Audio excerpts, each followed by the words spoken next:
Now we're going to talk about the Ottoman slave trade. They did not discriminate amongst their slaves, and that's good. Yeah, they were not racist. Took a diverse array of slaves, which is nice. Which makes the slavery less bad.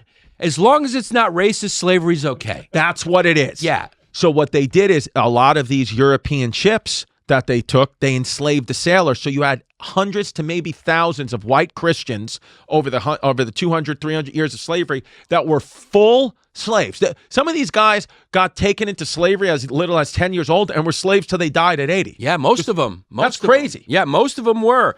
They took... Could you imagine being a white slave dying and going... 威上私刑 Ladder 14.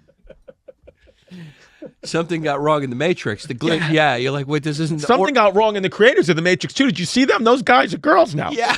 Did you see that? Yes. Yeah. Two brothers. The two guys who wrote the Matrix or directed, or who are they? Well, some people say they stole the script. They were the Menendez brothers, and now they are the Menendez sisters. It's what it is. Yeah, they actually did our episode and turned into the sisters. See, that's what I respect. I think the Wachowski brothers... They both went trans. I respect it because we just did a bit calling ourselves the Menendez sisters, but they became the Menendez sisters. They did. I like that. That's commitment. They did.